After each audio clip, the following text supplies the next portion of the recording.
Dans cet exercice-là, ce n'était plus le prix de repas qu'on cherchait, mais le prix de différentes séries de livres. Donc on a deux séries de livres, la série A et la série B, et on a les moyens de poser deux équations. Donc on nous dit dans un premier temps que 4 livres de la série A, donc je pose mon inconnu A qui représente le prix d'un livre de la série A, donc 4 fois le prix d'un livre de la série A, et 5 livres de la série B, donc 5 fois le prix d'un livre de la série B, et je pose mon inconnu B, le prix d'un livre de la série B. Donc 4 livres de la série A plus 5 livres de la série B, ça donnait 103 € parce qu'elle a un budget de 100 € et qu'on lui dit que ça dépasse de 3 €. Il lui manque 3 €. Donc au total, ça coûterait 103 €. Maintenant, 5 livres de la série A et 3 livres de la série B, là, il lui reste 50 centimes. Ça veut dire que sur les 100 €, elle n'en a dépensé que 99,5. On a bien notre système de deux équations avec deux inconnus. Il ne nous reste plus qu'à résoudre le système pour pouvoir trouver le prix d'un livre de la série A et le prix d'un livre de la série B.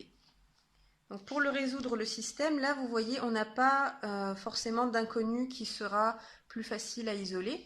Donc on va par exemple prendre dans la première équation la première inconnue A, donc on va chercher à isoler A. Donc premièrement, on fait passer le 5B de l'autre côté. Ça nous donne donc 4A égale 103 moins 5B. On soustrait 5B des deux côtés. Vous voyez que la première équation ne bouge pas, la deuxième équation, pardon.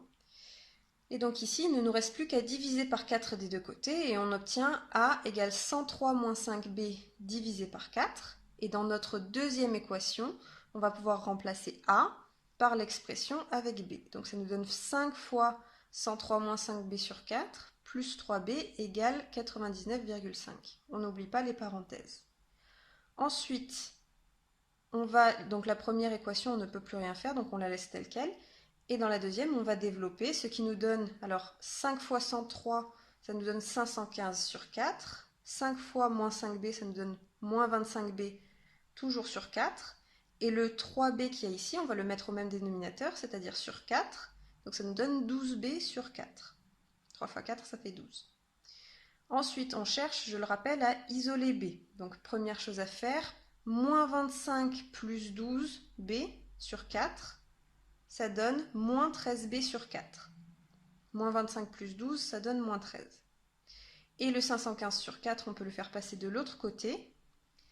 Et en plus de ça, le 99,5, on va le mettre au même dénominateur, c'est-à-dire sur 4, ce qui donnera 398. Donc finalement, on a moins 13 sur 4B égale 398, c'est le 99,5 ramené au dénominateur 4, moins 15 quarts.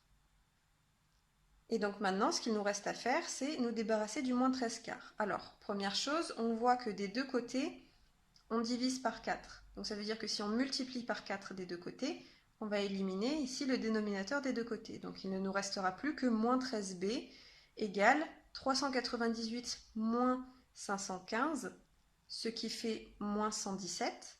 Et ensuite, il ne nous restera plus qu'à diviser des deux côtés par moins 13. À gauche, il ne nous restera que B. Et à droite, on aura donc moins 117 divisé par moins 13, ce qui est pareil que 117 divisé par 13, ce qui fait 9. Donc finalement, on a B égale 9.